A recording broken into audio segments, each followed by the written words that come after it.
Good evening, everyone. Welcome to the Taft City Council Successor Agency Joint Regular Meeting for Tuesday, June the 18th. As a courtesy to all, please silence your cell phones. Put them on vibrate, if you would. Any writings or documents provided to a majority of the City Council regarding any item on this agenda are made available for public inspection in the lobby at Taft City Hall, 209 East Kern Street, Taft, California, during normal business hours, courtesy of Senate Bill 343. We're going to begin this evening's meeting with the Pledge of Allegiance, and that's going to be led by Councilman Bryant, followed by an invocation by Michael Chiramonte. Can you join us? All right, everyone, please place your hand over your heart. Salute. Pledge. I pledge allegiance to the flag of the United States of America and to the republic for which it stands, one nation, under God, indivisible, with liberty and justice for all. Let's pray. Dear Heavenly Father, I thank you for this day. I thank you, Father, for our country and the governments that we have formed. Father, I ask you to bless this body of government, lead it and guide it in all of its decisions. Bless the men and women within it. And as always, let your will be done, Father. In Jesus' name, amen. Amen. Thank you very much.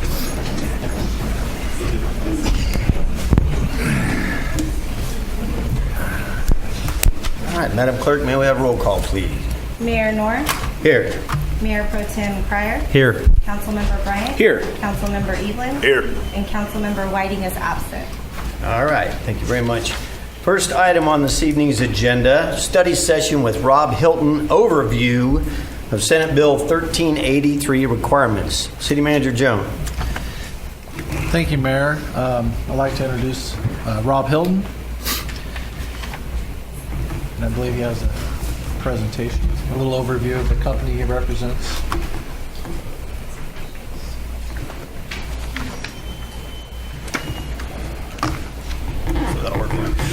Good evening, Mayor, members of council. Good to be here with you tonight. Staff has asked me to come and brief you on the requirements of Senate Bill SB 1383, passed in 2016. The state is in rulemaking on this right now, and you'll be implementing these requirements coming up soon. So they wanted me to give you a little bit of a preview of what's coming because there's some planning and work required in advance. Before I do that, I thought I'd introduce myself a little bit. My name's Rob Hilton. I'm the president of HF&H Consultants. We've been working for the last 30 years exclusively for local governments, cities and counties, helping them with solid waste, water, and sewer-related issues. Don't work for any lobbyists, don't work for any private companies that provide those services, work exclusively for cities and ratepayers. So that's the orientation I come from. We've worked for about 300 agencies in California, another 100 or so around the rest of the country, very focused on California issues. So that's part of why they've asked me to come today. I've been doing a lot of work in Kern County over the last 20 years or so with their solid waste system. So Kern County staff referred me to your staff to come and talk about these rules. And I know you've heard a bit about it through the Solid Waste Management Advisory Committee at the countywide level. So I'll start in with, let's see if this is going to work. SB 1383 was adopted as part of California's climate legislation package, and it's targeting what they call super climate pollutants, very potent greenhouse gases like methane and fluoridated gases and black carbon that have a outweighed impact on climate in their early life. The reason we're talking about this is, that did not work. The reason we're talking about this is that organic waste that goes into landfill, think about food or yard trimmings, those sorts of things that go into landfills, generate methane. And that methane leaks out into the environment before the landfill gas systems can capture that methane. So the state wants us to get to a 50% reduction of organic waste to landfill by 2020 and a 75% reduction by 2025.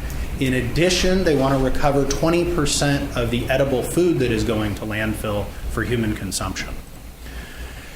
And they're going to do that through a number of measures that are sort of phased in. So right now, they're in rulemaking. In fact, there was a rulemaking hearing in Diamond Bar today on this. They produced this 165 pages of regulatory text at about 3 o'clock last night. So I quickly read it before this meeting in case you had any questions. They should finish this rulemaking by the end of this year, and then that first deadline actually comes in on January 1st of 2020. They're supposed to hit that 50% reduction. They probably will not. By 2022, all of the programmatic requirements I'm about to talk about apply to local jurisdictions. And by 2024, they want local jurisdictions to have enforceable policies and ordinances that would mandate these things at the generator level. I'll talk about what that looks like. Then the goal is by 2025, we would achieve roughly a 23 million ton reduction in the disposal of organics in California landfills. That's their goal. So this is a huge statewide effort. Every local jurisdiction in the state will have to comply, except those that are extremely rural.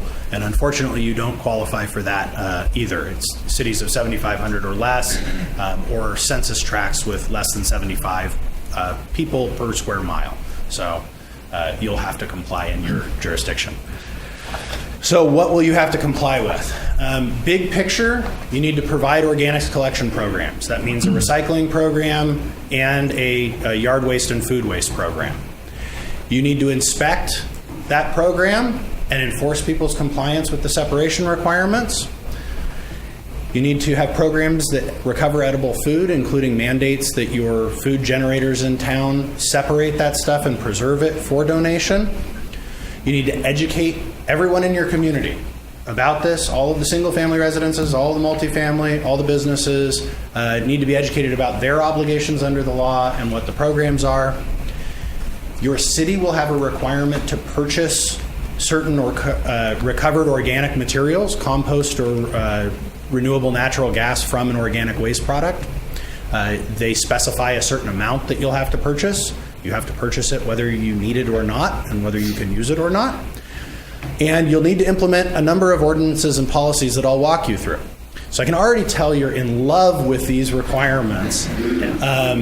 We're supposed to reduce organic waste by 50% in 6 months. The good news is, Isn't that what you just said? that's the state's goal. All right, thank you. The good news is there is no local requirement to either the 50% number or the 75% number. The bad news is that in place of those performance requirements, they have minimum program standards that you'll have to comply with. So that's what I will talk about next. If you would just double check, those enforcement standards don't go into effect until 2022. So there's not in place now as of January 2020. 2 years down the road, those are there. Exactly. And I'll talk about 2022, there's enforcement against you as a jurisdiction. 2024, they expect you as a jurisdiction to be enforcing on your customers. Thank you. So you have some compliance options in the law. Frankly, you, with the infrastructure you have around you, have one compliance option in terms of programs. And that's this top one, a 3-container collection system where people would get a garbage container, a recycle container, and an organics container that would have food waste and yard trimmings in it. There are options for 2-container or unsegregated single-container systems that go to very expensive processing facilities and have to meet performance requirements at those facilities, and you just don't have anything nearby that you could access that would perform the way that you would need to comply. So for you, this means going to a 3-cart system and having people separate their materials. You can offer waivers to certain customers, particularly commercial customers. If they don't generate enough organic material, you can issue a waiver to them. If they have a space constraint where they just can't fit another container in, you can issue a temporary waiver. Or you could allow customers, and this won't be super popular on a nice warm day like today, you can offer customers less frequent garbage collection to where they could go 2 weeks between garbage collections because their food is in another container that has been collected more frequently, if they separate their food properly. So I mentioned, in addition to those programmatic requirements for every customer you have, certain large food generators, and I don't know how many you'll have in town, have to participate in an edible food recovery program. The Tier 1 generators on the left there, supermarkets, large grocery stores, food distributors, and wholesalers, have to comply by 2022. The folks on the Tier 2 list on the right, large restaurants and hotels and things, don't have to comply until 2024. So your obligation as a jurisdiction is to educate these folks about the requirements to donate edible food, to increase access to those programs and services. So you really need to know what those programs and services are in your community and tell people about them. Here's who you can take an extra tray of lasagna to or whatever. If you don't have adequate local capacity, you need to work locally and regionally to develop that capacity. You need to monitor compliance, including inspecting food service locations, probably consistent with the Department of Environmental Health inspections that go on at food service establishments currently. And all of those generators need to maintain records about how much food they donated. So it's pretty significant. As I said, the generators also have an obligation under this, and you will have an ordinance in your city that will obligate these generators to do these things, including having records of all of the material that they've donated. If they do not perform that function properly under audit, then what do? We fine them, right? There's a fine. So the way the state is setting it up, they can begin fining us in 2022, Yep. but we are not allowed to fine the perpetrators until 2024. You could choose to start sooner. Oh, we can start early. You can start enforcement sooner if you choose. We can punish our local businesses early for not complying with ridiculousness. That's a stellar idea. Yeah. You can always exceed their standards, but the minimum requirement is by 2024 they want the enforcement. All right. I lost my slide again. There we Hasn't this already started already? Started in 2016. Yeah, the law was passed and signed in September of 2016, and they've been in rulemaking for the last 2 years on this. This could be somewhat problematic if you had enough waste food that was properly maintained by all of the waste food generators within the city, but we didn't have enough waste food consumers. So then will we fine the waste food generators, or do we fine the waste food consumers for not consuming enough? I think you're going to start working regionally into the county to find some folks that needed that waste food. Is what we're gonna all right. expect. And incur the cost to transport it or to maintain Doesn't it. that create? Your businesses probably will, yes. That create a new industry, pig farm. Well, do you have to have electric cars to transport it? Otherwise, we're creating a greenhouse gas problem, aren't we here? They didn't put that into the requirement yet, but they're still in comment period. So if you want to make a suggestion, they could. The whole thing Well, is I'd love to global make a warming suggestion. thing, right? So we're gonna have transportation people burning diesel, moving this food all over the place. Yeah. It's making sense. It's working for me. So Keep going. in addition to all of that, as I mentioned, there are the following ordinances, and I'm not going to read all of these, and policies that they want you to implement, things like a mandatory separation ordinance for generators, a food recovery ordinance, construction and demolition recycling ordinance. The list goes on. And if you have things in your existing ordinances that the state believes are going to impede organics recycling, they want them removed, and they've got a list of specified things. Is there not something in there that says that you cannot put a lock on the recyclable waste bin? In other words, if each house and each business does a good job of separating their recyclables, their aluminum cans, their plastic bottles, and they put them out there in those bins, they can't lock them up to prevent somebody from coming and getting them the day before collection. Technically, they could. There's nothing that prohibits them from locking it unless you have something locally, but there's a practical issue with that where the hauler then needs to come and service that container, and the time to unlock each container would add quite a bit of cost. Would there be a undue influence on folks who want to recycle on their own and not essentially give to the county efforts or the city efforts? So what if I wanted to recycle my own cans? That's totally okay. You can recycle anything you want on your own as long as you can demonstrate that you've done that. So there's going to be an You have a actual record-keeping requirement. So then There's I going to can be a tax. requirement for the individual homeowner, If they, occupant, whatever, to say, hey, look at me, I recycled X amount of cans because that's vacant in my recycling bin. We know where they went. No. If you subscribe to service with a hauler and you have those services, you're determined to be compliant. You don't have to keep track of it. If you decide to haul your stuff to a landfill and a recycling facility and a compost facility, if you're a self-hauler, they want that tracked. In order to audit this process, because the state of California will be able to fine the municipalities first. Everybody understand that? So the state will be able to fine the city. Well, in order to fine the city $5,000 a day, then the state will have to hire a whole bunch of garbage police. So we're going to grow government in the state of California. We're going to hire these garbage police, and the state garbage police will see if individuals are non-compliant. Because if individuals are non-compliant, the state will fine the city up to $5,000 a day for at least a period of 2 years before the city then hires our own garbage police, so that they can go out then and look for perpetrators and find them on a lower level, a personal level, in order to keep the city from being fined $5,000 each time. So if you need a job and you've studied garbage police, there's going to be a great deal of need for you in municipalities as well as state government. Is that correct? There is a growth industry here, sir, yes. Municipal engineering. It's interesting, people, and I don't want anybody to think we're making light of this, because this right here, this is your legislature. This is your state legislature who came up with this. And all of this is going to cost you substantial amounts of money, because as the state always does, they will force municipalities to comply. That's why they're going to set it up so they can fine your city first, and then force you to build a compliance mechanism so that we can fine you as individuals. This is your state legislature. Know this. This is not coming from the city of Taft nor from Kern County.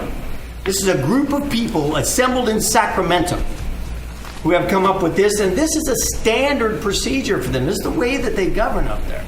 I will tell you, as an individual, one guy, if I had the opportunity, I would drug test the whole group and fire them before I got the results for being terminally stupid. I would do that. I just don't know how any community is going to be able to comply with all of this without breaking the backs, especially of the people on fixed incomes or low incomes, or those people who are retired, because the costs of all of this is going to have to be passed down.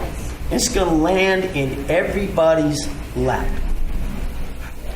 And this is all based on the global warming scenario. Mm-hmm. Is that correct? All right. So now we all know what is driving all of this. All right. Well, thank you. It's hilarious, Mr. Mayor, that the state of California has a question as to why businesses and individuals are fleeing from here as if this state was on fire. The government doesn't even know why gas prices are Great going example, up. right? This is another example of incompetence the city's in the responsibility to self-police themselves, and then they furnish their own person that go and check sure we're in compliance, and the state sends in an inspector to spot check. Yes, that is the case. They have a person assigned to each city in the state, usually on a countywide basis, and they come and they do annual visits once or twice a year. They review extensive reporting that the city's asked to provide. They ask a bunch of additional questions after you've provided them the information about the information you've provided.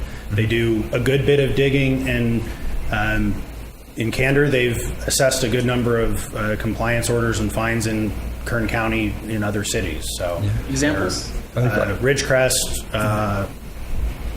Arvin, and Wasco. The tune of approximately how much? Ridgecrest's original fine was almost $200,000. It went down to $40,000 once they got through the compliance order process. I think others have averted the fines and managed to go through compliance. But one of the things that you have to understand is you want to do these things on your terms, because if you get into that compliance process, you're doing them on the state's terms, and they'll define, the ways that you will do these things. And that's where I think your staff has been smart to try and raise this to your attention and to get ahead of this, because if you do it on your own terms, you may be able to do it much more cost efficiently. It's still going to cost something, but you may be able to do it on your terms and decide the means and methods. Complying with all of this is not going to be cost efficient for anybody. You want to do it in the most cost-efficient way you can when you're forced with having to comply with anything, though. And so I think that's where doing it on your terms makes some sense. So we do the ordinances and here first, and before and present to the state. That may save us a lot of money and time, and and being compliant. I sit on the Solid Waste Advisory Committee, and I knew about this. I probably went before for the, a comment about AB 1383, but this is what's coming down. This is unrecyclable. This is in what came to us in our meeting. This is about trash and waste and stuff. There's over 100 different bills in here that's coming down the pike. And they're all going to cost money, more rules, more regulations and stuff. That I think is double-sided. There's a lot coming down, and it's sad. And they're expecting Kern County is going to spend $120 million just on the first year just to implement and get everything all going, and that's going to trickle down to the cities. And at the end, the stakeholders, meaning the taxpayers, are going to foot the bill. It's a sad deal, but unfortunately, how we got into this is the people voted for it on a proposition. Once again, I realized everybody wanted clean air. Oh, that sounds a great idea. And then we got California Resource Board and all the other stuff came with being, because everybody thought everybody wants clean air, and they didn't read the fine line like anything else. You got to read the fine print, what you get yourself into. It's like Obamacare. You just got to vote for it before you know what's inside it. But there's a lot coming down. This is just the beginning right here. It's coming down the pike. There's a number more this year. Well, I've got a couple of more slides to just wrap up the additional fun stuff you get to do. Like I mentioned, education and outreach, there's some extensive requirements around that that you'll have to comply with, basically touching every generator once a year. And then you get to report to the state. You get to prepare an initial compliance record and then annual reports that have multiple components to them. And they can come within, I think they've extended it was 2 days. I think now within 10 business days, they can come on site, and you have to have all of your records available for their review. As I mentioned, inspections and enforcement. You start in 2022 with investigations on a complaint basis, and then by 2024, you start with a notice of violation process. You do start with notices of violation. You don't go directly to a fine, but they do expect you to be issuing fines. And speaking of fines, there are 11 tables in the regulations that lay out the fines. The first table is what you can use with your generators. The other 10 are what CalRecycle can use in regulating you as a local agency. It's extensive. And in addition to that, the items for generators go from $50 to $500 per incident. For cities, it's $1,000 to $10,000 per day. Per day. On cities. So, as you've been talking about, in terms of funding options, the state says that this is a funded mandate because you can raise rates to cover the costs. Everybody hear that? So It's funded because we have the ability to raise your rates. So the state's okay with that. I want everybody to be aware of that. So essentially all 5 of those things that I listed up there as funding options are ratepayer money in one form or another. You can get really cute and creative about it, but at the end of the day, it's all coming out of ratepayer pockets. In terms of the compliance cost impacts, what we're seeing in other places, and we haven't costed it for Taft, but what we're seeing in other places is anywhere from a 5 to a 40% increase in the collection costs, because you've got to run additional routes, put additional trucks on the road to collect those additional separations. That there's about $3 to $5 per household and a little bit more than that per business in education and outreach materials that you're required to produce and distribute and provide to people. And then ultimately, when you get to full implementation, it's somewhere between 1 and 3 full-time equivalent staff with the city or the hauler or some combination of the two to do all of the monitoring and outreach and inspection and enforcement and reporting. The 3 additional FTEs, that's full-time equivalent employees, government employees, everybody.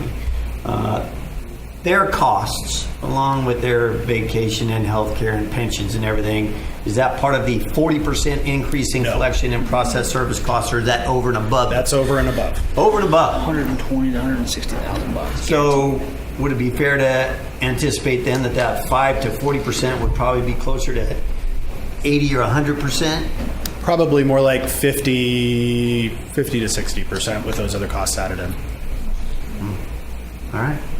And again, it depends on how you do it. And that's where getting ahead of this and doing some planning for how you get to compliance to figure out what's the most cost-efficient way about this, can avoid some bigger costs in going about the programs in the What wrong did way. you say the threshold was for a city having to comply with this? Did you say- 7,500 population.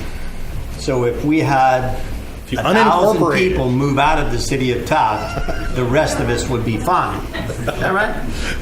I know. I'm sorry. I don't mean to make That's a light- creative solution, Mayor. It's actually, Probably when we implement the is part and costs, at parcel. least 500 will anyway. They'll all be moving to Nevada, This is Texas, normal. and Arizona. exactly.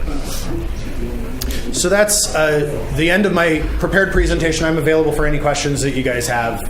Certainly, this isn't great news anywhere I've delivered it. You guys have taken it a little lighter than some have. So thank you.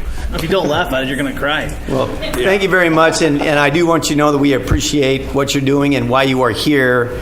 I'm really kind of glad to see all the faces in the audience. I will tell everybody out there, including everybody in TV land, that we have labored over how we're going to get the message out about this and its possible impact on everybody in the city of Taft and the costs. And when we as a municipality, like every other municipality, start rolling these things out to try to figure out how not to go broke under the weight of ridiculous legislation coming out of Sacramento, you all deserve to be flabbergasted. You just got to throw up your hands and say, are you people kidding me? But we're not. And we're terribly sorry. We're not.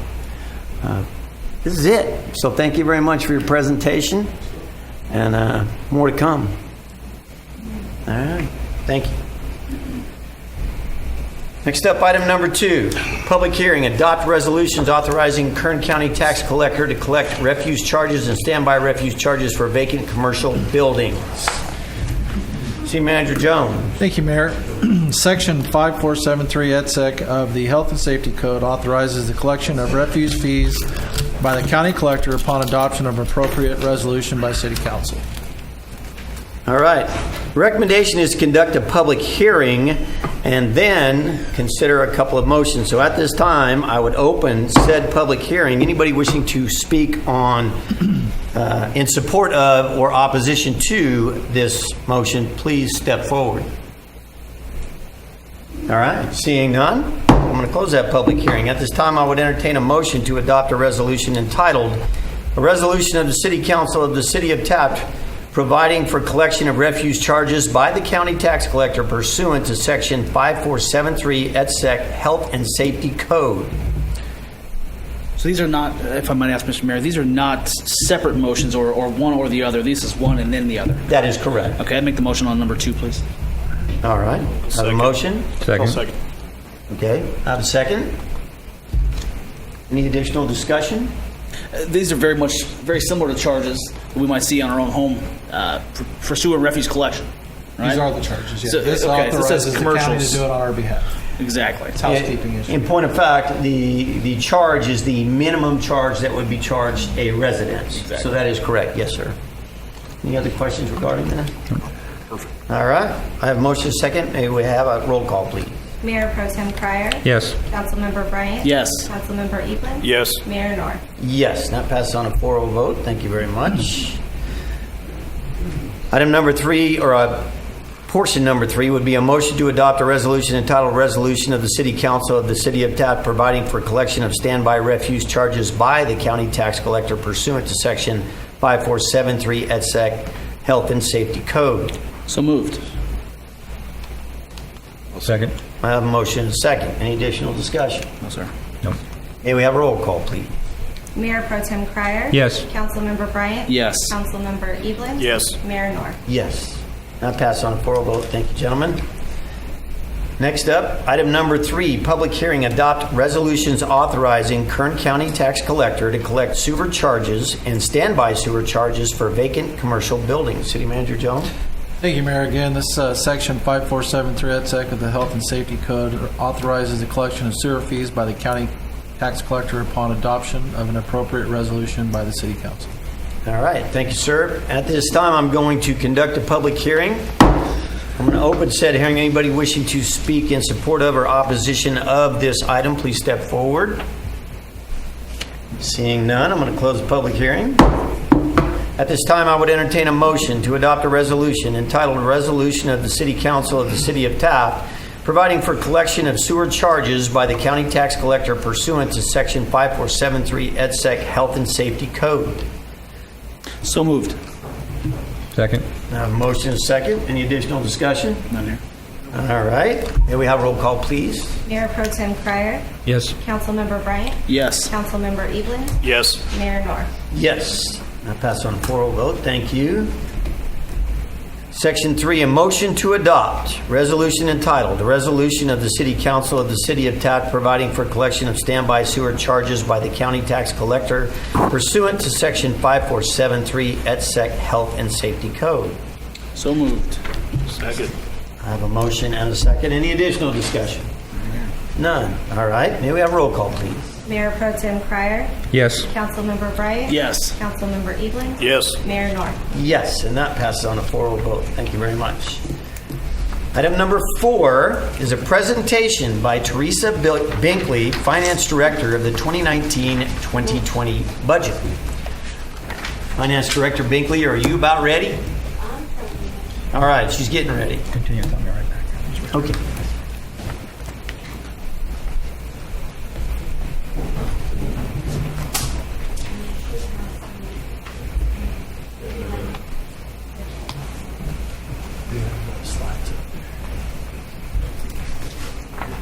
Thank you.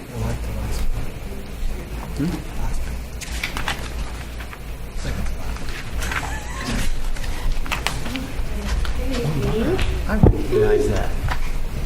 We've got JP Council meeting tonight, don't we? Okay. Usually I'm first on the list here. Indeed. So everybody got their handouts? Everybody got a handout? Yes, ma'am, we are ready when you're ready. Okay, I'm ready, I guess.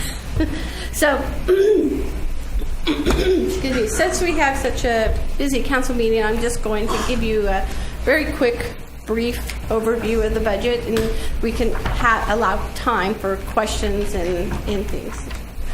So, basically, we're here to discuss the final budget for 18-19 and the proposed budget, supposed to be 19-20. What happened there? Okay, so in this budget, a few meetings back, City Council adopted the appropriation limit calculation. The appropriation limit calculation is set at $6.5 million. And the operating expense that's proposed in this budget is $5.2 million. Oops. Different. Okay, so revenues that are estimated for 1920. If you want to, you can follow along slightly in the budget. If not, we can look on the screen. But property tax revenues are estimated to remain comparable to prior year. We have seen an increase in property tax slowly with the new housing tract that's being built as they come online. It is a slow process. It's not something that the city recognizes right away. So it is increasing. Also, sales tax is estimated to be final for the fiscal year 18-19 was at 1.3, almost 1.4 million. We have budgeted in a conservative manner for 1920 at 1.3. Now the final number still has true ups, and I believe it's going to be higher. That's why we budgeted slightly higher than the final. But as I can see, true ups coming in and things like that. So the number that I believe that we've budgeted for 1920 is an attainable number, but we always review it quarterly. At any point in time, if we feel that that number is inappropriate, we can revisit that. Okay, business license revenue is to remain flat from 18-19 to 19-20. We have a lot of businesses coming and going, but it's remaining consistent. A lot of contractors coming, going, festival licenses, those kinds of things. But over the past I believe 4 years you can look, it's been remaining pretty constant. Teresa, can I ask a quick question in that regard? Sure. I know there's been some slight tweaks to the sales tax law. We talked a little bit about it in economic development. Yes. Is the city expecting any significant change in how much is coming maybe from the county pools from sales tax, or will the county be getting the majority of that?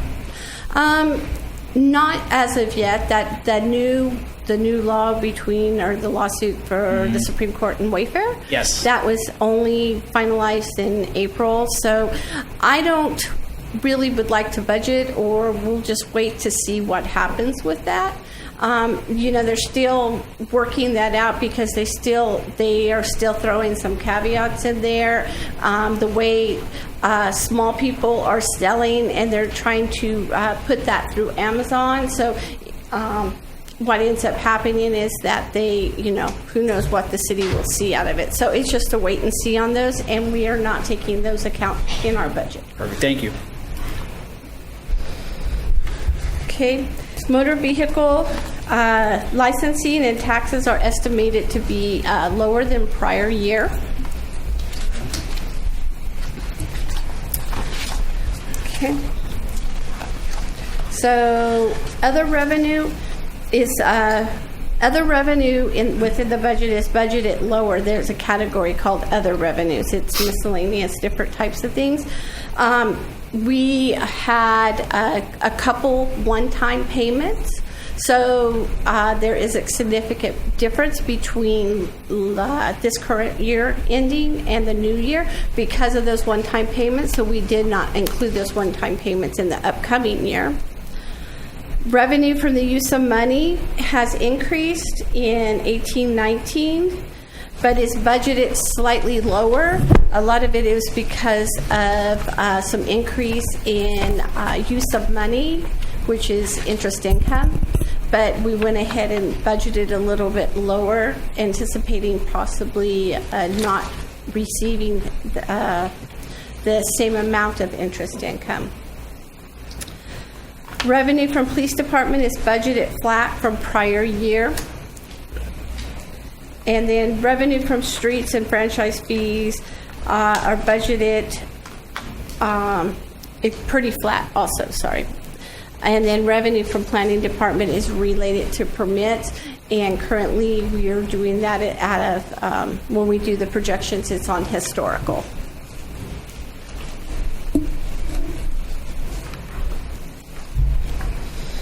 Okay, so this is just the summary of how the total comes. So basically we've talked about all of those categories. Revenue is estimated with the operating transfer ins to cover capital and other items is budgeted at $8.9 million.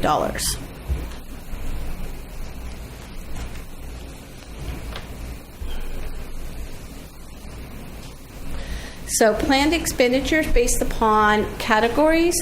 So there is the capital purchase I talked about, the 1.2, where we, and then this includes personnel cost and operating cost. In the capital purchases column, we have 3 new police vehicles, 2 police vehicles and a pickup. We have computers for their vehicles. We also have in the Public Works Department, we have the refreshing of the City Hall, $250,000 in street repairs, and another for a $50,000 for road pavement and striping. So that makes up the $900,000. Any questions so far? And again, this is what I had just gone over, the capital purchases, kind of in wordage. Oh, we also included city signage in there, which I didn't include in the other discussion. And then also in the Public Works Department, a water trailer and some attachments for some equipment.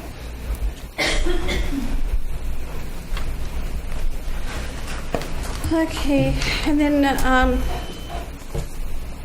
I included our lovely graph This is in regards to CalPERS. In regards to CalPERS, I looked at our current year expenditures right now up until May 31st. Unfunded liability and regular payments for current salary were at $1,030,000 for current year. We're estimating, and this is only through May, so time we finish the year, and what we've budgeted for the upcoming year, we're anticipating an increase of cost of approximately $177,000 over what we're paying now.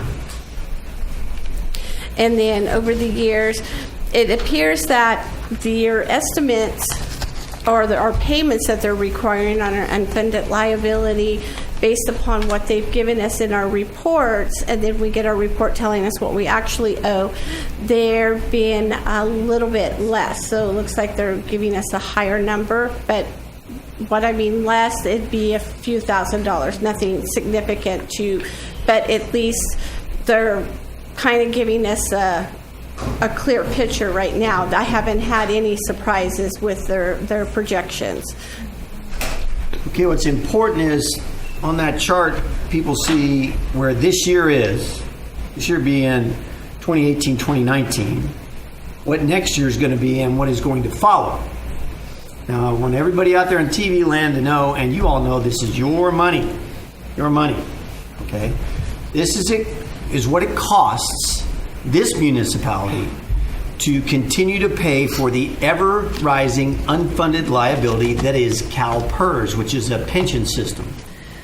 That at one point in time was a pension system until it was revised by Gray Davis, and then he made pension payments in a different structure retroactive, and the funding level from that pension fund, which is at one point in time 126%, that means it was fully funded.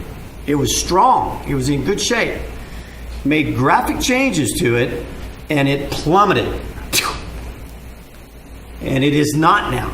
Their business plan is now a Ponzi scheme, which, quite frankly, in the private sector would land you in jail. So I'm going to help you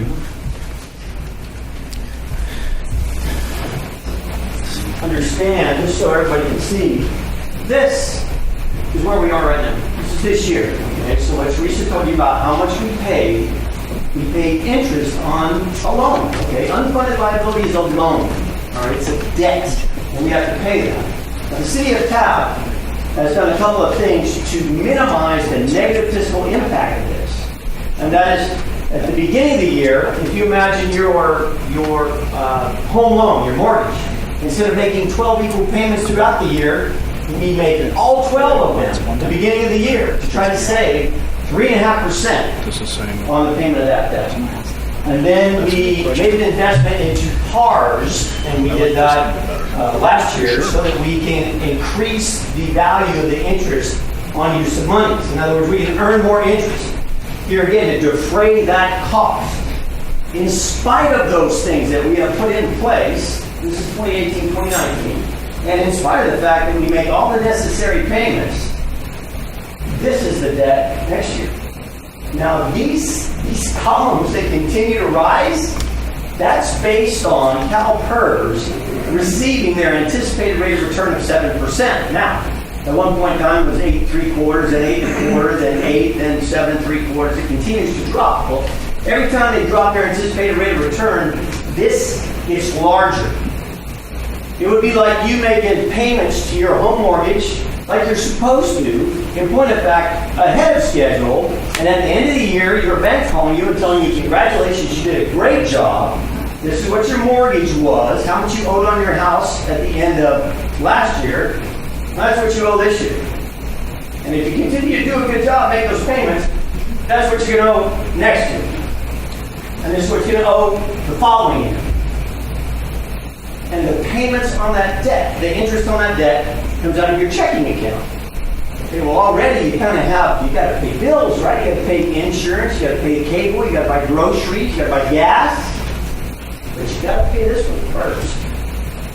You don't pay this one, everything goes wrong. So where do you cut? Where do you cut? This is your money. your money. This is not our plan. Sacramento, right there. And it's only gonna get worse. As bad as this looks, it's worse. It'll get worse. Just want everybody to know that. It's a great graph. There's an old saying, the trend is your friend. This is not your friend. That trend actually is going to be that.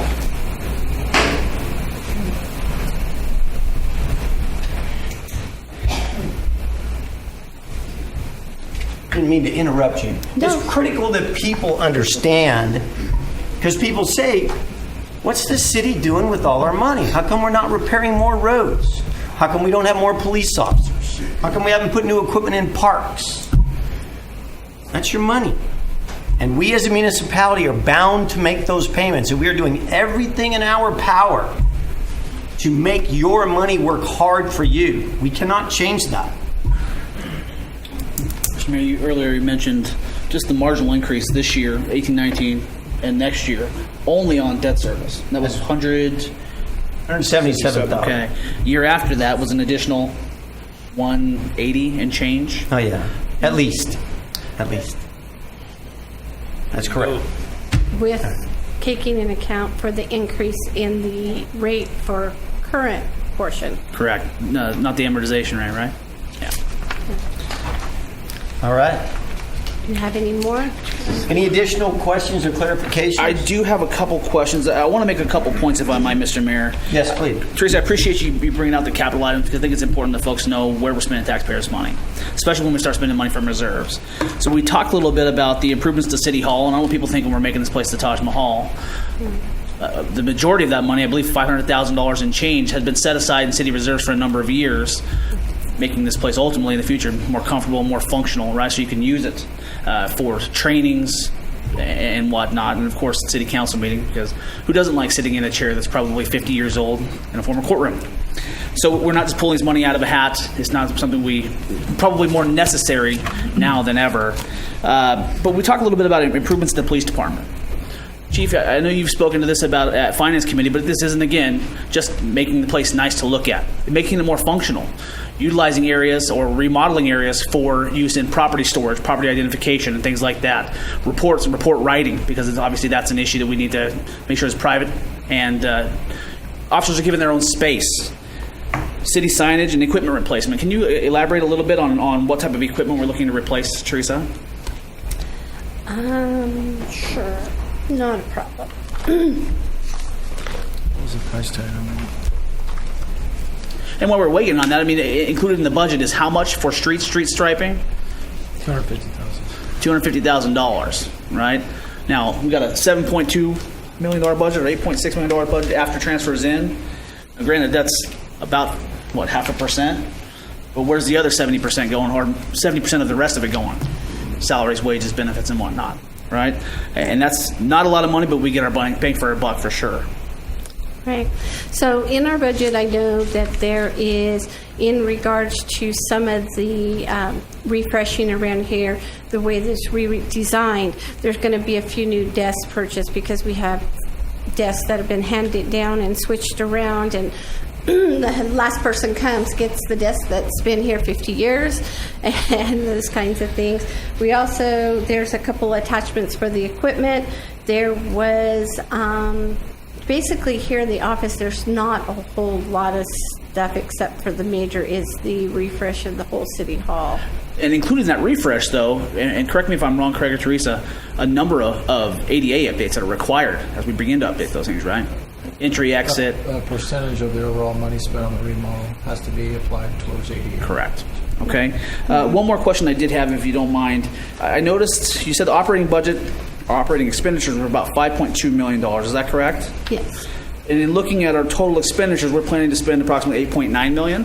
Yes. Of which is 1.29 transferred in for capital projects. Yes. So the difference there between the 1.2 and the 8.9 is about $7.7 million. That's what I would assume would be our operating. So could you help me kind of bridge the gap between the 5.2 and 7.7?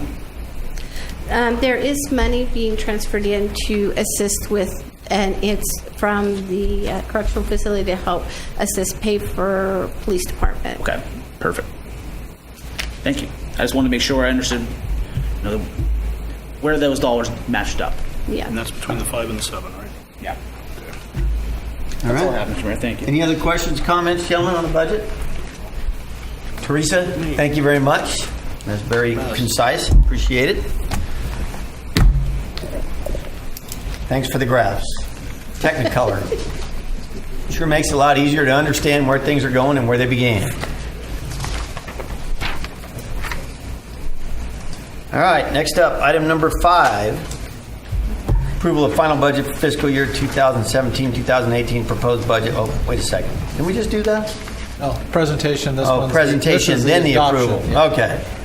All right, so the recommendation is, well, City Manager Jones, do you need to make any statement regarding this? No, I don't. I didn't think so, sir. Recommendation is a motion to adopt a resolution entitled, "A Resolution of the City Council of the City of Taft adopting the City of Taft final budget for fiscal year 2017-2018 and proposed budget for the fiscal year 2018-2019." So moved. And second. I have a motion and a second. Any additional discussion, gentlemen? None there. None? May we have a roll call, please? Mayor Pro Tem Cryer. Yes. Councilmember Bryant. Yes. Councilmember Evelyn. Yes. Mayor North. Yes. Now pass on a 4-0 vote. Thank you, gentlemen. All right, item number 6, appoint 2 members to the City of Taft Planning Commission to fill scheduled vacancies. City Manager Jones. Thank you, Mayor. The City of Taft Planning Commission has 2 positions currently set to expire on June 30th, 2019. That of Ron Orn and Robert Lycum. Pursuant to Section 578(3.5) of the California Public Resources Code of the City of Taft policies regarding appointments to boards and commissions, notices have been duly advertised in the Midway Driller, informing those interested to submit an application to be considered for an appointment to the City of Taft Planning Commission. 4 applications were received by the May 31st deadline from citizens interested in serving on the Planning Commission. The applicants were all verified as registered voters living within the Taft City limits by the Deputy City Clerk. Candidates were invited to attend this meeting and requested to prepare and tell a little bit about themselves and perhaps answer a few questions from the council regarding their interest in serving on the commission. Applicants were received were from John Dowden, Deanna Jacobs, Robert Lycum, and Ron Orn. And Ron Orn did contact us, and he was unavailable to be here tonight, but he did send in a written... I actually have his written statement, so I will read that in light of the fact that he is not here. Thank you, sir. Okay, so in the packet that I have before me, I have the 4 people who responded. The first of them would be John Dowden. Is John Dowden with us this evening? John? How did he get back up? You didn't know. He went down there, I think, an extra. Nope, I can get one right there. My name is John Dowden. I've lived in the community 30 plus years. I grew up here. I love this town. I've chosen to stay here, work here, raise my family here. One of the reasons I'd like to be on the Planning Commission is to be more involved in the community. I'm a property owner. I live here in Taft with several rental properties, and I run a small business. I'm an electrical engineer. I've worked on construction jobs, and I know what goes into building something. I also feel like my daily decision-making kind of prepares me to be on a planning commission. By participating on the commission, I would like to see what I could do for our town and see our town become more diversified. I believe my role on the commission would be to work with the other members on the board to evaluate, research those businesses and or developments that come across the board and give recommendations to you guys. I think the number one issue in our city is our reliance on oil fields, primarily for good paying jobs. Going back to being diversified, I think the helping businesses from other fields come here could help keep things going. I worked with Clean Global, who set up a facility on Black Gold Court. I saw firsthand what you guys have done to help them achieve that plant. I mean, you guys went, in my opinion, above and beyond as far as, you guys contacted state legislators and did what you had to do to help them get permits. I thought that was pretty cool, and I'd like to be a part of something like that. So, All right. Gentlemen, any question? I do have one. I guess when you look at somebody who serves on the planning commission, what do you see as the planning commission's role? What's the duty? What's the impetus? As far as I know, that say a businesses wants to open a business here or whatever, I think it comes across our table and we help be a public advocate to say, okay, is this good for our community? Is it something we want? And is it good or bad? And do some research and it's like, what is it going to bring to us?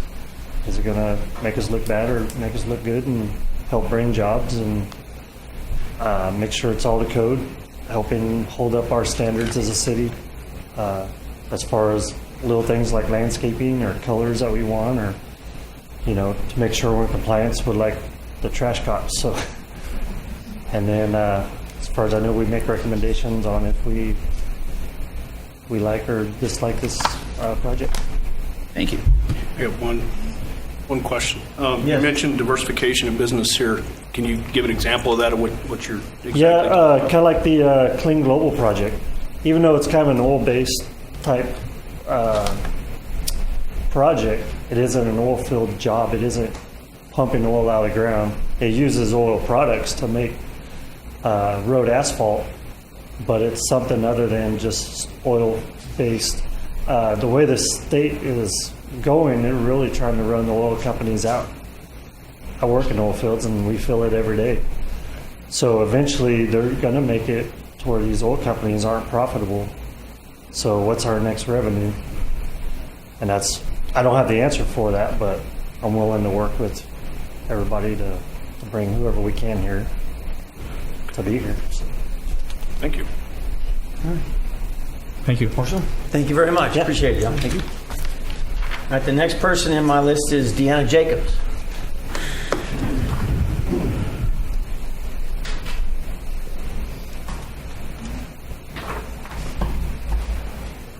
Hi, my name is, my throat's really dry. I think I'm trying to catch a cold from my son. My name is Deanna Jacobs, and I own Every Penny Counts Bookkeeping and Tax Service on Center Street. I've been here for about 6 years. My business, I grew up in Taft. I moved away and was gone for 30 years, and I came back. When I decided to open up my own business, I came back to Taft. It's where I wanted to be after all my kids were grown. I've seen a lot of businesses here in Taft start. I work with several companies that have been in business for generations. I also work with startup companies. One of the biggest things I find with the startup companies that fail within the first year, it has a lot to do with the finances. And I'm finding in Taft, a lot of that has to do with the owners that own the buildings and put absolutely no money into those buildings. And then they expected you to pay $2,000 a month for rent and do the repairs that are needed. That's a problem, and I think that's something that we need to address. I'm seeing it a lot with companies and with small businesses wanting to open. I'm a big supporter of technology. I think that technology is a wonderful asset, and if Silicon Valley can have it, why can't we? We just have to find how to get that niche in there, and I think that the City Council has been working on that for a while.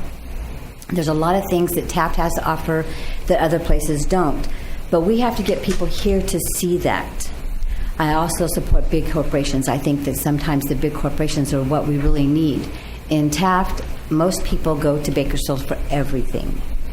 We do our grocery shopping, we do our clothes shopping, because there's nothing here anymore. What used to be here in the 50s, 60s, 70s is not here. We need to find out how to build that back. Small mom and pop places are not going to do that, unfortunately. The whole world is moving at a faster pace. Technology is moving us in directions that we were not moving in the 50s, 60s, and 70s.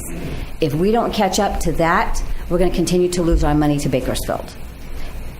Bigger corporations are going to be that option. When I moved back, one of the hardest things for me was I couldn't go to Starbucks at 9 o'clock at night and get a coffee if I wanted to. They're not open. The one in Albertsons closes by 8. Same thing with the mom and pop stores that are here. They're wonderful. I love them. I shop at every one of them that I can.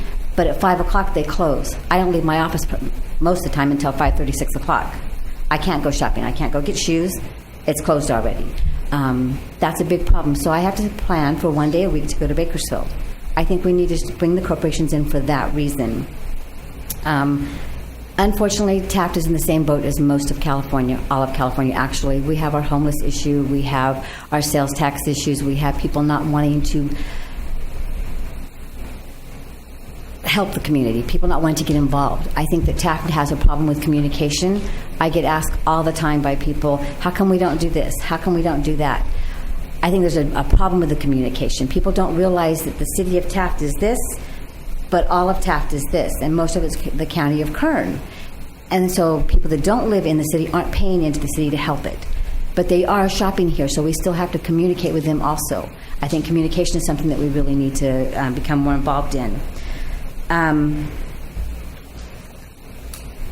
know that there's a lot of people on committees, and we have lots of committees studying different things. I see the same people on those committees. I saw the list. I've watched the people that come in. It's always the same people. I think that it's time that we need new ideas. We need new people to get involved. When I saw on Facebook the application, they were requesting people to come and apply, that was great. I thought that was wonderful, that more people needed to get involved. Although we would love for everybody to come down here to City Hall, we'd love for them to watch it on TV, it's not happening. So we need to find other ways to communicate with the city of Taft. I know people say flyers are old-fashioned. They are. But we got to find something to get to everybody in the city, in Taft, and in the county districts also, because they still shop here. And that does help Taft. Over the last 6 years, I've gone to several meetings and committees, and I've sat in on them and listened, and I hear a lot about signage and a lot about putting new signs up in Taft. I think we put the cart before the horse. We're putting up signage for Antique Row. If I can't tell you where Antique Row is, how do we expect tourists to find it? We have no Antique Row, guys. I mean, honestly, we've got a couple antique stores, a couple of secondhand stores on Center Street, but then we've got 2 blocks that look really good, but the rest of Center Street doesn't blend in with it. We've got to find some kind of conformity for the whole city, for everything to work together. If other communities can do it, Morro Bay, Pismo, if they can do it, we can too. It's just a matter of us all working together. And I think that the city of Taft, Taft College, the Taft City School Districts, the Taft Water Districts have got to all start working together to pull our money in, because the state's going to start taking things away from everybody. We already see that. If we don't start working all together, it's going to end up costing Taft more than we expected. All right. So, that's it. Well, thank you very much. That's a lot. Any questions, gentlemen? Mr. Mayor, if you might, same question was asked Mr. Dowden. Mr. Jacobs, where do you see the Planning Commission in terms of role, and what should the commission do should you serve on it? I think the Planning Commission needs to really work closely with the city to make sure that we can try to bring in some of these corporations, some of these companies. I had a woman contact me who's a commercial real estate investor. She found me somewhere on Facebook. Someone recommended her talk to me about what was going on in Taft, and she was tired of hearing about the tweakers and the homeless and the druggies, and she wanted to talk to somebody that knew a little bit more, another side of it. And I think that's important. We need to all work together. And I think as a Planning Commission, I need to work with the city, the fire department, whoever needs to be involved. We need to all work together to bring those businesses in here and to show that this is a good place to bring your technology and your bigger corporations. Thank you. All right. Councilman Evelyn? Yeah, thank you, Mr. Mayor. You mentioned several times bigger corporations. Can you give us just an example of what you're talking about? We're getting Starbucks. Okay, that's a big, big step. I've been watching for the last 6 years, and I've gone to several meetings listening to that. Everyone hoping and saying, okay, Taft's not going to get that. I knew that if they saw what Albertsons was doing, I knew that Starbucks would come in. I'm so excited about that. That's a big step. And when I mentioned this to the real estate investor I talked to yesterday, she said having Starbucks is a big plus for us because other bigger corporations. She mentioned Kmart, and I started laughing because I told her, I said, Kmart just closed, but they're closing nationwide. We need bigger corporations.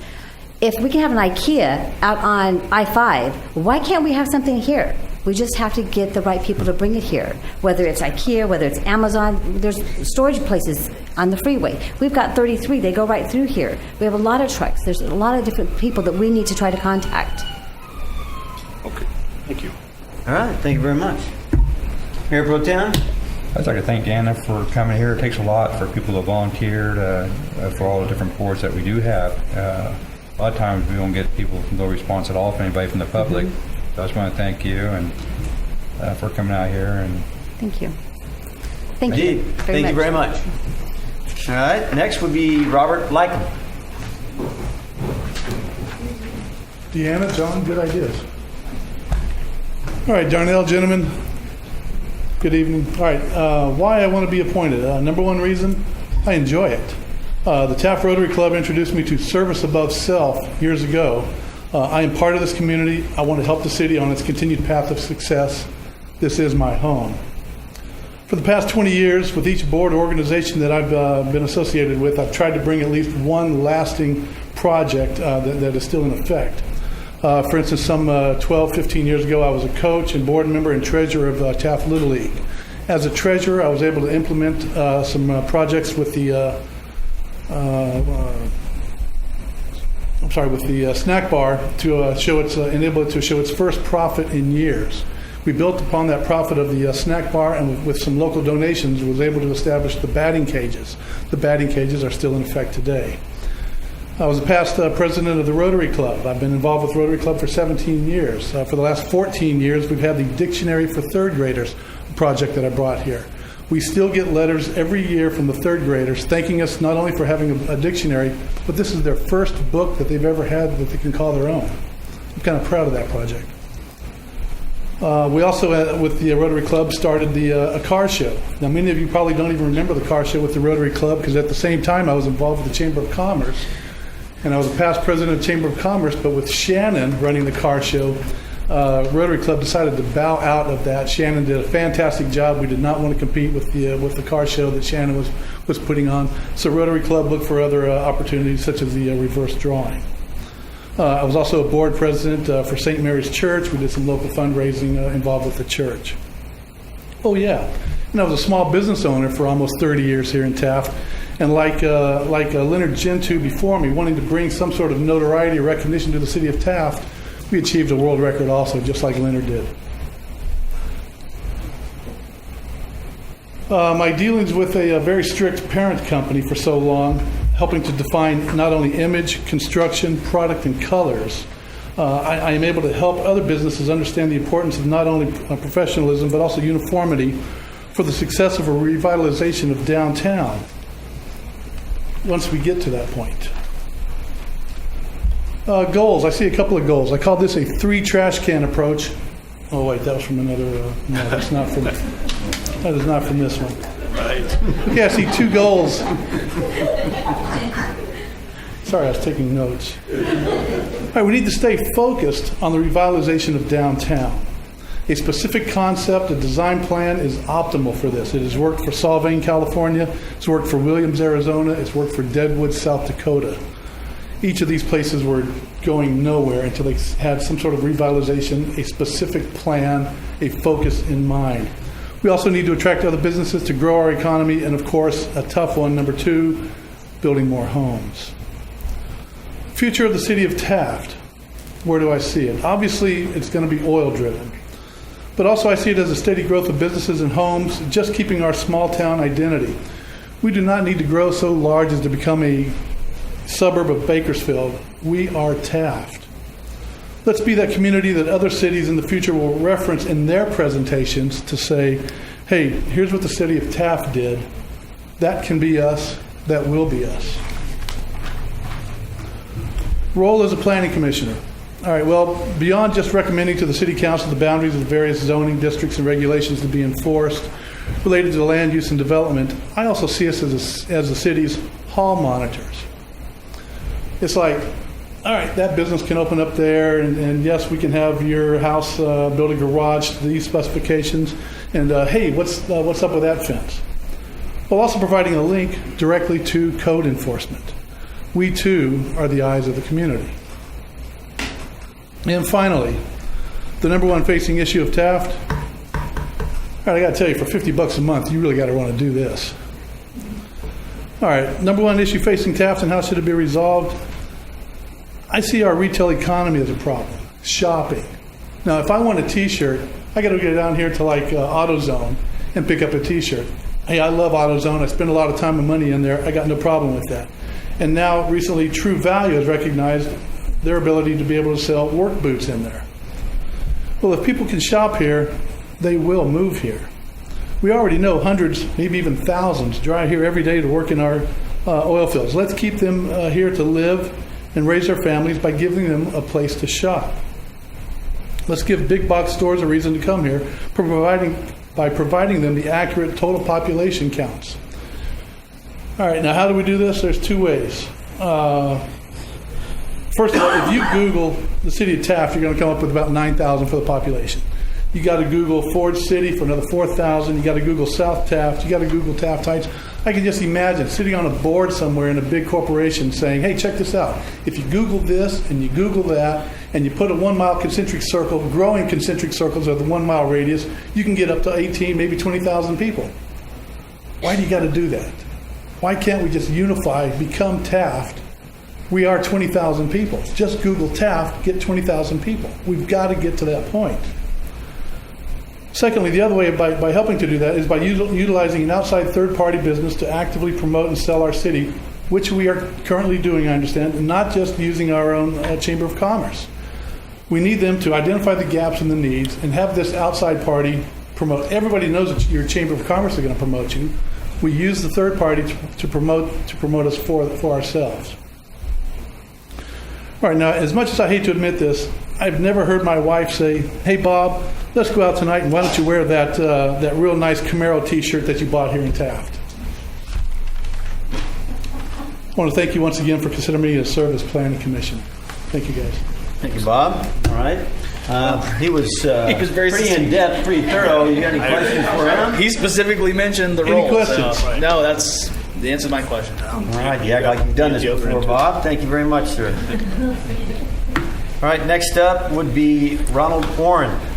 Ron Orrin is out of town. Ron Orrin prepared this letter and asked that I read it in his absence, so I will do just that. It is addressed to the City of Taft City Council, all of you. I regret not being present this evening to express personally my interest in continuing to serve on the Taft City Planning Commission. I am honored to have been selected by this body to represent the interests of the City of Taft in its endeavor to aid in development of our city's resources.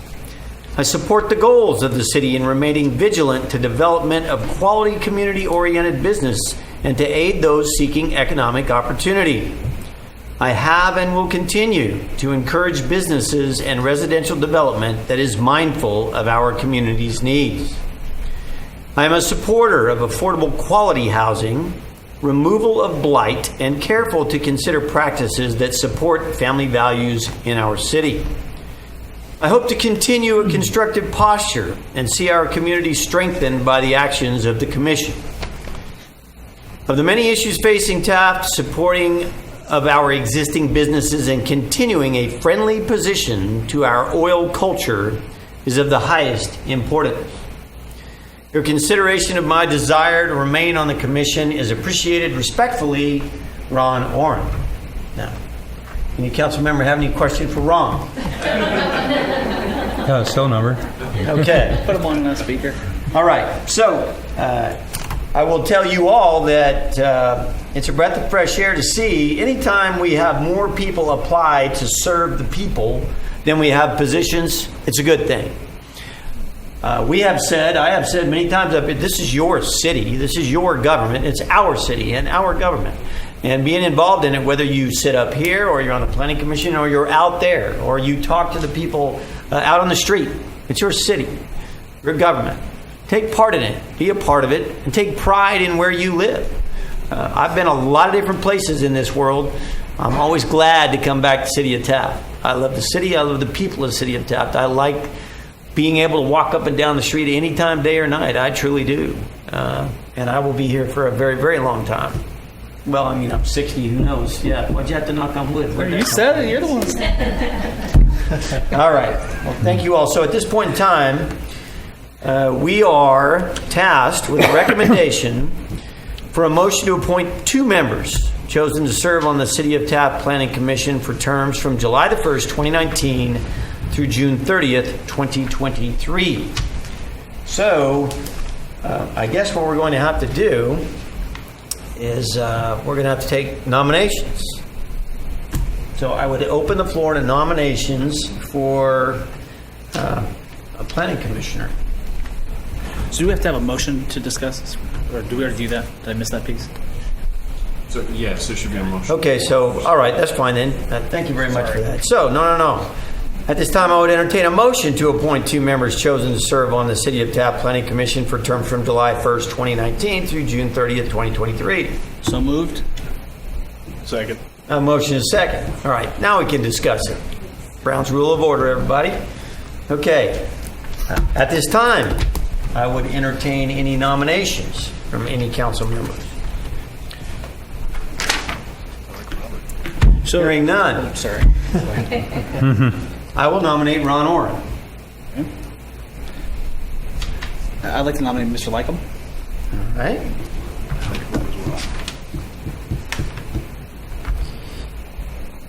I'll nominate Deanne.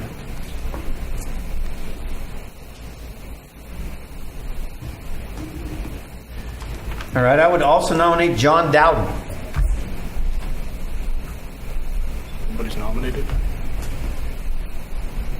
So, it would appear everybody's nominated. Okay. All right. So, where we go from here? I guess we're going to have to vote on them individually. Yes. All right. That's the best way to proceed, Mr. Mayor. Well then, at this time, since I'm going to go down the list in the order in which they were nominated. So, let's see. So I don't mess this up. Deanna was nominated third. All right. So regarding the nomination of Ron Oren, I need a voice vote. I would vote yes for Ron Oren. I'd also vote yes. Yes as well. All right. I have 3. I'll put my name on there too. All right then. I have 4. I would have to guess that he's going to occupy one of those seats then. Next up, Robert Lykin. I would say yes. I'd also vote yes. Okay. I have 2. Next up, Deanna. I'm sorry, Deanna Jacobs proper. I'd support Deanna. All right. All right then. Finally, John Dowden. I would say yes to John Dowden. Okay. Well then, based on that, Ron Oren received 4 yeses. Robert Lykin received 2. Deanna received 1, and John Dowden received 1. So, if everybody agrees with the results of that, your 2 planning commissioners would be Ron Oren and Robert Lykin. Let the record show. All right? Yeah, Mr. Mayor, I would ask that someone actually make a formal motion to appoint Ron Orden and Mr. Lycum, and then proceed with a second on that, presumably. And Okay, so at this time, I would entertain a motion to appoint Ron Oren and Robert Lykin to serve on the City of Taft Planning Commission for terms from July 1st, 2019 through June 30th, 2023. I'll make that motion. I'll make the second. Okay, I have a motion from Mayor Pro Tem and a second. May we have a roll call, please? Mayor Pro Tem Cryer, Yes. Councilmember Bryant, Yes. Councilmember Evelyn, Yes. Mayor Nor. Yes. Now pass on 4-0 vote. Once again, I want to thank everybody for coming forward. Just because you weren't on it this time doesn't mean you won't be on it next time. This might perhaps be your start at public service. Do not let it be your end at public service. Thank you again for all stepping forward. Next up, item number 7, citizens request public comments. This is the time and place for the general public to address the City Council on matters within its jurisdiction. State law prohibits the Council from addressing any issue not previously included on the agenda. Council may receive comment and set the matter for a subsequent meeting. Please limit your comments to 5 minutes. This evening we have Debbie Perry wishing to address the Council. Hi. Hello. My name is Debbie Perry, and I am the owner of Roots Eatery, and I am here to speak to you about trying to save my business here in the city of Taft.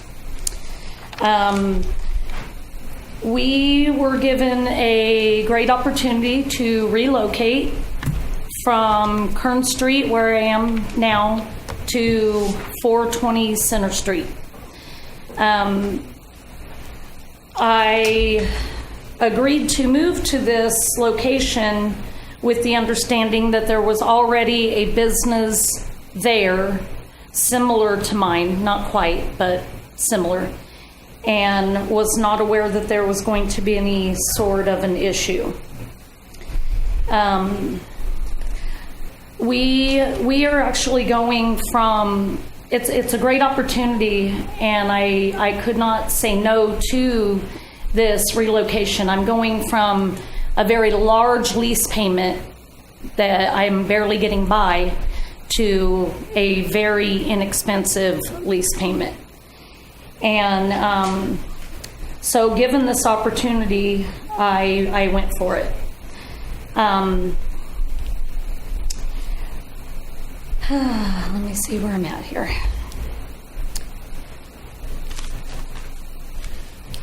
So with this new location, I thought, okay, I will finally be able to get ahead with such a less overhead. I mean, I'm going from $1,600 a month, not counting my $3,000 a month PG&E, to $425 a month. So it was a no-brainer for me. Until I got there, and my first thought, all my excitement turned into despair when I realized that I may be made, the city may make me become a to-go restaurant. That will be detrimental for my business. Unfortunately, my main income for my business is my oil field guys that come and sit down for lunch. It's not dinner. My lunch crowd is my bread and butter. And I had no idea that moving to this location was going to cause me to become a to-go restaurant because of a bathroom issue. And I was told, and I'm sorry that I was naive. I guess I was excited about being able to have this new location, but I was told I'd be able to use the public bathroom that is literally 35 feet from my front door at 420 Center Street. And I have since been told that it will not be able to happen, and that I would become a sit-down restaurant. With that, I mean to-go, I'm sorry, that I will no longer be able to be a sit-down restaurant. I will have to be to-go only. With that, I will lose my beer and wine license. I cannot, that'd be great if we can get a glass of wine to go, but we cannot. So I would lose that. I would lose my lunch crowd. I don't know if you guys are aware of my Saturday brunch crowd, but it's pretty amazing. And I know several of the people in this room, that's like the place to go on Saturdays. I would lose that. And my question is, I know I need to have a question here, is if that is a public bathroom, why can I not use that for my business? I don't understand. It's very troubling. We were just awarded Business of the Year, and I will have to shut my doors if I become a to-go restaurant. I will not survive. And I've thought of everything. Like we have thought of every idea, and I love this city, and I love the people that work here. Like I know a lot of these people personally. If they have tried, I mean, I've gotten texts, I've gotten messages. What about this location and that location? Trust me, for the last year and a half, I have exhausted this entire town for a new location for me to move my business to. And there is absolutely nothing out there, nothing. And when this opportunity came up, I thought that I was onto something. And I only planned on it being a temporary location because I have bigger plans for my business and I have a bigger vision for my business. But if I have to become a sit-down or a to-go restaurant, it will be a very detrimental thing for my business. And I do have, actually, Dr. Carey, he's 2 doors down, is willing to let me use his bathroom. I think that's where he's wanting to barter food or something, but I mean, I do have businesses that would probably let us use their bathroom, but I don't understand why I cannot use that public bathroom. I'm willing to maintain it. I'm willing to pay for the paper products. I'm willing to do anything that I need to do to bring it up to code if it is not. Whatever I have to do, I'm willing to do that to save my business. Everyone was so worried about this small spot because the restaurants that were there before. I am very creative. Like if you guys go by there and look in the window, I have literally got 26 seats that I can put in that spot. Our kitchen and our storage is literally 3 times as big. My employees are so excited about this spot. And with my overhead, we will finally be able to get ahead a little bit, because I have a vision and I have plans. I've got my eyes on a bigger spot, which will also include you guys later. But Debbie, and I don't want to cut you short, but am I over my 5 minutes? You're at about 8.5 right now, young lady. I've given you a little latitude. I'm sorry. No, that's fine. I don't know. I know you guys can't answer me now, but if we could just try to figure out a solution. Don't give me a problem. Let's figure out the solution to this problem. Please. Okay. Now, Mike Perry also signed up to speak to the council. I'll be short. All right, Mike. My name is Mike Perry. I am the other business owner of Roots Eatery. In regards to the public bathroom, I believe state or city tax money was spent there. And I know it's shut in right now because of a homeless issue, probably wreck and shop. So there's ways to me that we can fix that problem. Like she said, we can take care of it, manage it, clean it, supply all the paper products, lock it up at night every night. You know what I mean? Like kind of like a gas station bathroom where you have a little key on a piece of whatever. I mean, something like that. I mean, to me, if taxpayer money paid for that, why can't taxpayers use it? And I know there may be some small code issues in it, but I don't think it's that bad compared to, I've been to a lot of restaurants in towns. A lot of the restaurants' bathrooms aren't wheelchair accessible, as this may not be. So there's something that we can do, I feel. And like I said, taxpayers pay for it. I think taxpayers should be able to use it. All right. Thank you all both very much. Just for everybody out there who's waiting for us to answer this and discuss this at length, when we talked about citizens request public comments, state law prohibits the council from addressing any issue not previously included on the agenda. So we appreciate you coming before the city council and talking to us about that. We can place the item on a future agenda, but we cannot just answer your questions other than the fact that the City of Taft has a very business-friendly professional staff that know state regulations and ADA requirements and all of the above backwards and forwards, much better than all of us put together.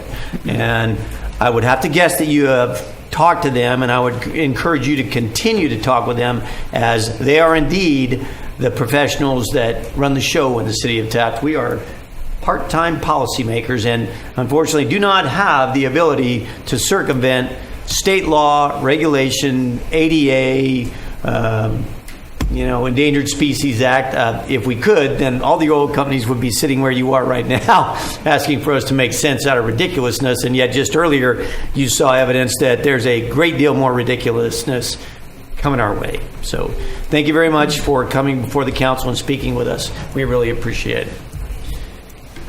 All right, next up, council statements, non-action. Councilman Evelyn, I'll begin with you this evening.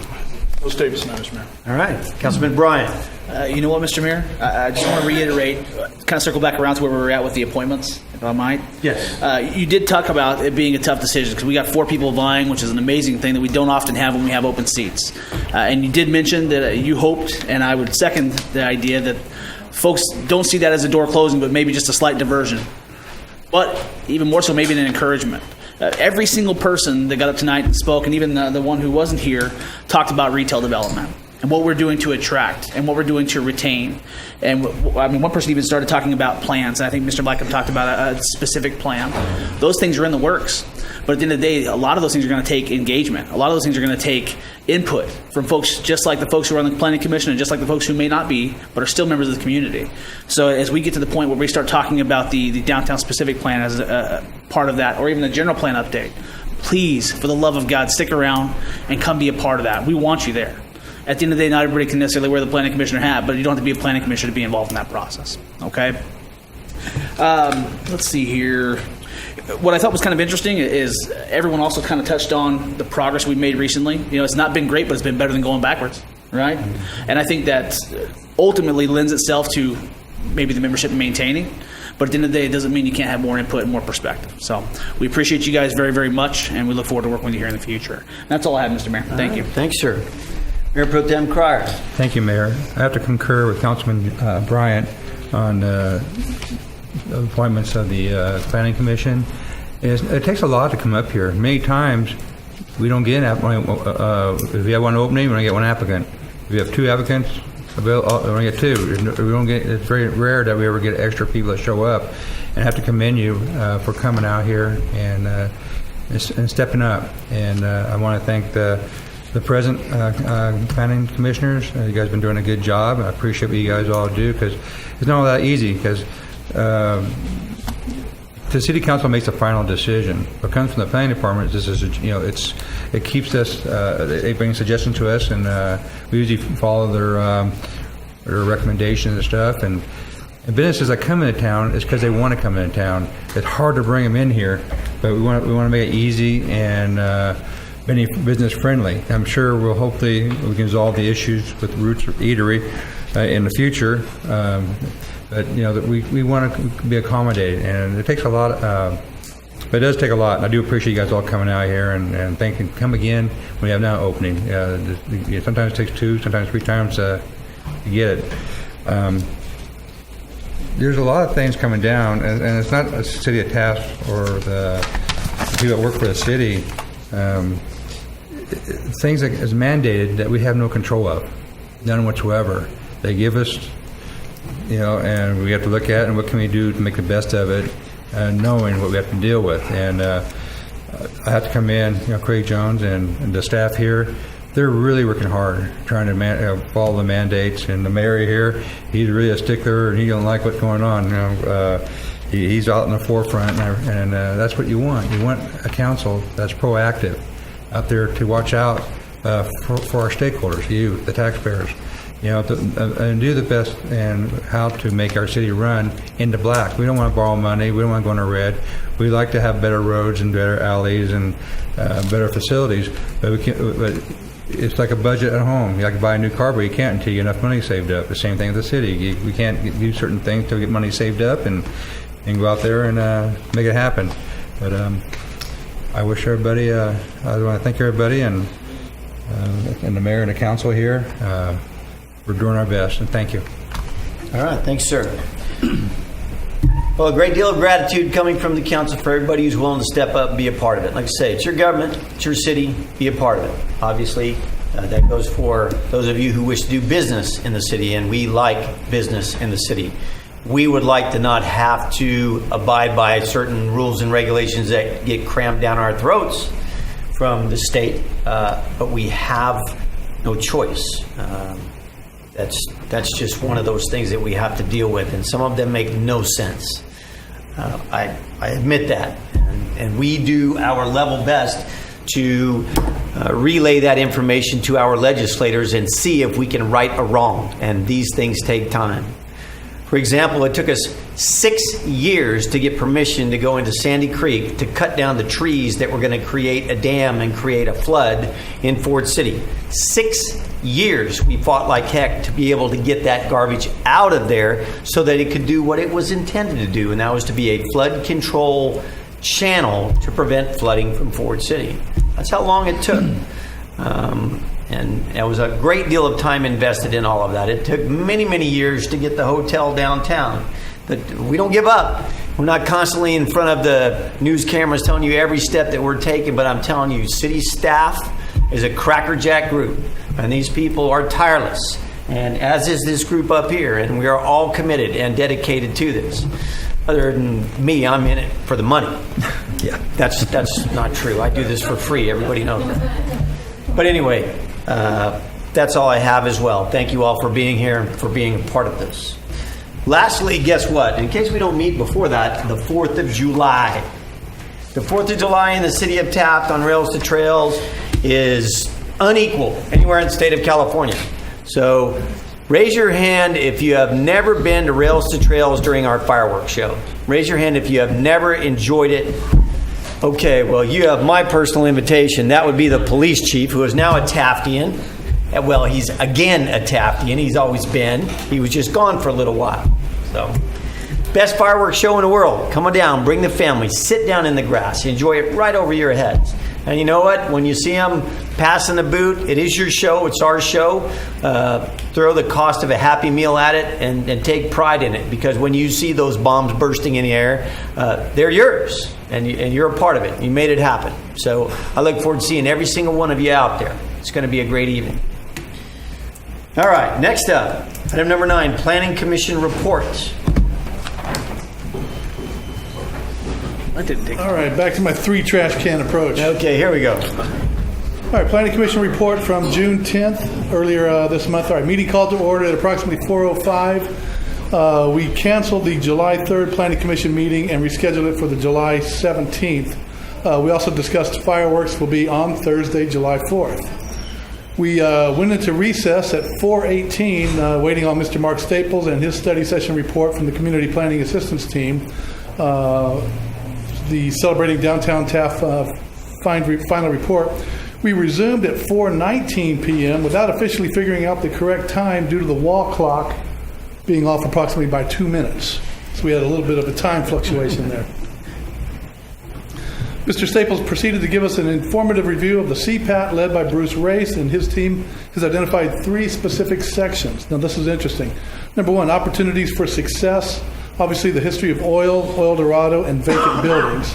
Number 2, the framework for investment, promoting food, classic autos, music shows, available professional office space downtown, signage, and repopulating downtown.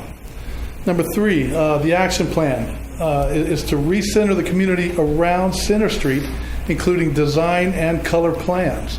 That's going to be the action. So the next step would be to update the downtown specific plan to include the pursuit of SB2 planning grants funding, which allows up to $160,000 available for this. This would supplement downtown plan to focus on housing and to pursue reestablishment of new redevelopment funds. For instance, there's the EIFD, the Enhanced Infrastructure Financing Districts, and the CRIA, Community Revitalization and Investment Authority. We adjourned at about 4:55. But by looking at his 3 action plans, I mean, it's really something to want to revitalize downtown by recentering at Center Street and looking for housing down there, going with a theme of color and construction. Thank you. All right, thank you very much. One thing that's been discussed at length here in these chambers as long as I've been on the council, some 14 years, because you heard so many people talk about retail, bringing in retail. Well, in order to bring in retail, you've got to have rooftops. You've got to have shoppers. Like you talked about, we've got to be a city of 20,000 as opposed to a city of 8,700. So, very important. Thank you very much. Item number 10, department reports. Any other department reports? Seeing none. Item number 11, city manager statement. City Manager Jones. Thank you, Mayor. On the budget, I would just like to thank Teresa, staff, and the Finance Committee for the time effort they put into getting our spending plan out for the year, and hopefully everything holds up true with the revenue side. Couple things to add on that. One thing that we think about, but a lot of people don't realize, is the city's in a insurance pool. And every time we get into a frivolous lawsuit, the out-of-pocket expense on those lawsuits are $25,000 before our insurance kicks in. Right. You get an average of 10 of those a year, that's $250,000 that we're spending on frivolous lawsuits to fight things such as ADA laws and trip and falls and stuff like that. So that's something that's not really thought about in the budget, but it's very real. I know all you know that. I just wanted the folks TV to know that that's an expense that goes up every year. Absolutely. I've been doing this a while, and it seems like those instances are increasing every year by a lot. So another thing that we didn't touch on, but is a positive thing, city staff and the commitment to the council and the budget, we're determined to tear down 10 dilapidated houses this year, in this budget year. The money should cover it.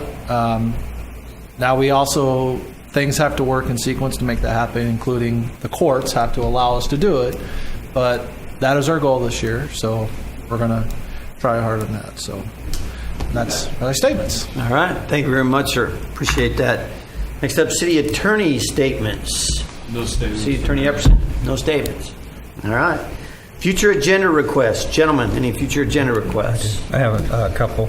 One is talking of our county pretty much, kind of getting involved with it, and a couple of cities are discussing it for their cities, is putting In God We Trust on their police cars and their fire trucks. I'd like to see this, we have it on our moto here, and maybe we ought to do the same thing. It is indeed. Yep. Actually, we were one of the first cities to do it. Jackie Sullivan started that thing, and we were one of the first cities to put it on our city seal. And maybe we might get some help from Jacqueline, might donate some of the stickers on her possibility. She started the whole thing, and okay. So that's a request. Do I have a concurrence? I would just like to. Would that come back maybe as a study session about potential costs? Well, I think the cost would be connected to the discussion. So if you want an item placed on the agenda to discuss it, then potential cost is one of the things would be a part of it. And I'd have concurrence. Okay, so we have a concurrence then. And second, I'd like to go into discussion about Roots Eatery, if something that we can do in the future for helping her. What we can do, some ideas, or if we can talk about it before the council. Well, I guess if you're looking for an explanation of what's going on from our planning director, and you get concurrence, then we could certainly do that. And second question, can I talk to her group? Because I've been owning a restaurant one time. I have some ideas, might help to mitigate it. I'm not sure if I can talk to her or not. Or Let's discuss that perhaps after the meeting. Okay. I'd have some more questions for you. We can So- discuss so- that. yeah. Okay, so you're asking that an item be placed on the agenda. Right. You would need concurrence to place that item on the agenda.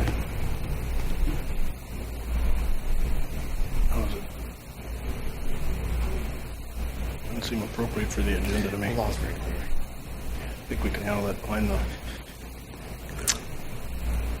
I believe what's going through everybody's mind is whether it's appropriate for that to be an item on the agenda as opposed to a staff report from the planning director regarding what's going on with that. Perhaps that would be more appropriate.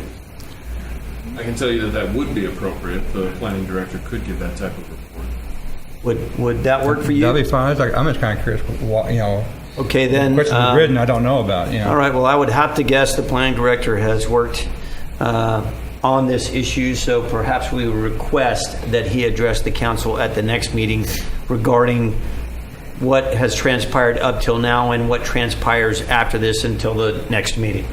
Okay. All right? Is that clear? All right, thank you very much then. Any others, gentlemen?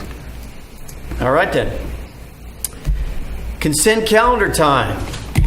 Consent calendar items 14 through 21. All items listed on the consent calendar shall be considered routine and will be enacted by one roll call vote. There will be no separate discussion of these items unless a member of the City Council requests specific items to be removed from the consent calendar for separate action. Any item removed from the consent calendar will be considered after the regular business items. Are there any items on the consent calendar that any member of the public would like to comment on? Seeing none. Those items are item number 14, the minutes of the June 4th, 2019 special meeting. Item 15, the payment of bills, about $387,000 worth. Item 16, treasurer's report for April 2019. The recommendation there is a motion to receive and file the treasurer's report dated June 11th, 2019 for the month of April 2019. Item 17, the triennial performance audit of City of Taft Transit Services. Recommendation is a motion to receive and file the triennial performance audit of City of Taft Transit Services for fiscal year 2015-2016 through 2017-2018. Item 18, accept the completed work by Lee Wilson Electrical Company for the Kern Street Safety Improvements Project, HSIPL 5193-040. The recommendation here is a motion to accept the completed work by Lee Wilson Electrical for the pedestrian safety improvements project along Kern Street, State Route 33, between First Street and Hillard Street, HSIPL 5193-040, and authorize the city clerk to file the notice of completion with the Kern County Recorder. Staff further recommends the release of the 5% retention to the contractor after 30 days pending claims or liens filed during this period.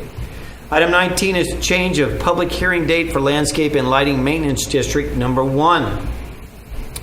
Recommendation is a motion to adopt a resolution entitled, a resolution of the City Council of the City of Taft declaring its intention to review the improvements and fees for Landscape and Lighting Maintenance District Number 1 and set the public hearing for July 16th, 2019. Item 20 is award audit contract for fiscal years 2018-2019, 2019-2020, 2020-2021, with options of 2021-2022 and 2022-2023. Recommendation is a motion to award audit contract per Finance Committee recommendation and authorize the mayor to execute the agreement. And then finally, 21 is Questica Software subscription agreement for budgeting software. The recommendation is a motion to authorize the mayor to execute Questica Software subscription agreement. Does any council member wish to remove any item from the consent calendar? I do not. Hearing none. At this time, I would entertain a motion to approve consent calendar items 14 through 21. So moved. Second.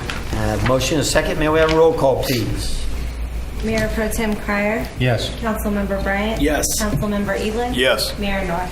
Yes, that passed on a 4-0 vote. Thank you very much. This is the end of our open session portion of this evening's meeting. I am going to adjourn this temporarily as we go to the Taft Public Finance Authority regular meeting agenda, and I will hand the gavel over to the chairman, Forrest McBriar. Thank you, Mayor North. I open the Taft Public Finance Authority regular meeting agenda, June 18th, 2019, at 8:50 or 7:50, excuse me. Citizens request for public comments. This is the place and for the general public to address the authority on matters within their control. State law prohibits the authority from addressing any issues not previously included on the agenda. Authority may receive comment and set the matter for a later meeting. Please limit comments to 5 minutes. Anybody in the public? I hear none. Mr. Cryer, before we have to take roll call. Oh, I missed it. Sorry. You didn't kick me in the leg. You were doing quite well. I really thought. We have a roll So we'll call. have to do this again if we have to. I'll skip. Go ahead and do the roll call, and then I'll start with the calendar. Consent calendar then. Chairman Cryer. Here. Board Member Bryant. Here. Board Member Evelyn. Here. And Board Member North. Here. Now we're deputized. Okay. I will go down to consent calendars. Item number 2. All items listed on the consent calendar shall be considered routine and be enacted by one roll call vote. There will be no separate discussions of these items unless a board member of the authority requests specific items to be removed from the consent calendar for separate actions.